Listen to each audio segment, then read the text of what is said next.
अस्सलामुअलैकुम दर्शकों, क्या आपने कभी सोचा था कि जिस माँ बेटी को मिलने में 22 साल गुजर गए, जब वो मिलेंगी तो सामने बंदूक खड़ी होगी।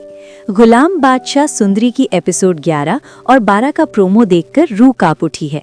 एक तरफ आशिक अली की मौत का गम और दूसरी तरफ 22 साल बाद माँ बेटी का वो दर्दनाक मिलन जिसने हवेली की दीवारों को हिला कर रख दिया। आज की वीडियो में हम बात करेंगे उस खौफनाक मोड़ की जहां बदशाह को पता चलेगा कि सुंदरी कोई गैर नहीं, रोके उसकी अपनी सगी फुफ्फार की बेटी है। वीडियो को एंड तक देखें क्योंकि आज की प्रेडिक्शन आपको हैरान कर देगी। ग्रीन टीवी का ड्रामा गुलाम बादशाह सुंदरी अब सिर्फ एक कहानी नहीं रहा, बल्कि जज्बात का एक समंदर बन चुका है। ये कहानी है उस गुलाम की जो मरते हुए बाप की अमानत संभाल रहा है, उस बादशाह की जो नाइंसाफी के खिलाफ खड़ा होना चाहता है, और उस सुंदरी की जिसकी पूरी दुनिया उजड़ चुकी है। एपिसोड में दिखाया गया है कि कैसे बड़े खानदानों के राज जब खुलते हैं तो सब कुछ तबाह कर देते हैं। कहानी शुरू होती है गुलाम से, जो रोते हुए आशिक अली को दफनाकर उनकी अमानत यानी सुंदरी की हिफाजत का वादा करता है।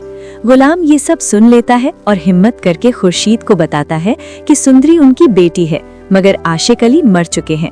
22 साल बाद खुर्शीद कमरे से बाहर आती हैं, सुंदरी को गले लगाती हैं। ये सीन देखकर हर आंख नम हो गई, मगर तभी जहादाद बंदूक के लिए आ जाता है और दोनों को फिर से जुदा कर देता है। गुलाम इस वक्त सबसे मुश्किल वक्त गुलाम पर है। वो अकेला है मगर उसने डरना छोड़ दिया है।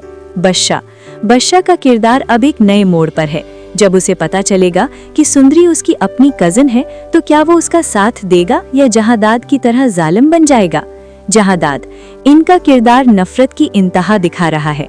बेटी और बहन के जज्बात उनके गुरूर के सामने कुछ भी नहीं।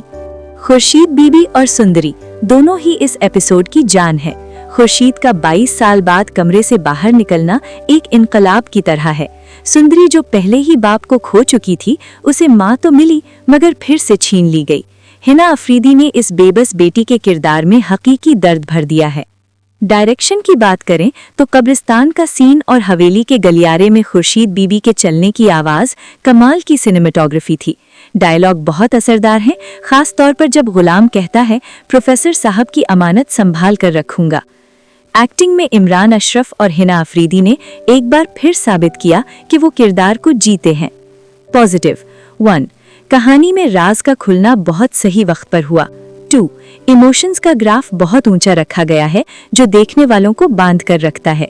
नेगेटिव 1, जहादाद का हर वक्त बंदूक निकाल लेना थोड़ा पुराना ड्रामा स्टाइल लगता है।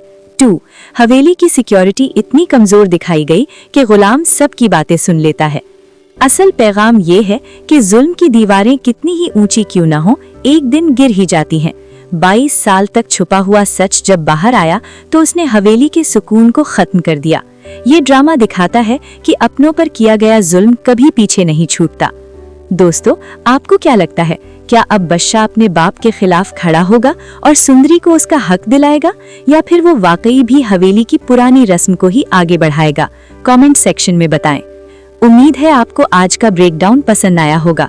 अगर वीडियो अच्छी लगी तो इसे लाइक करें और शेयर करें।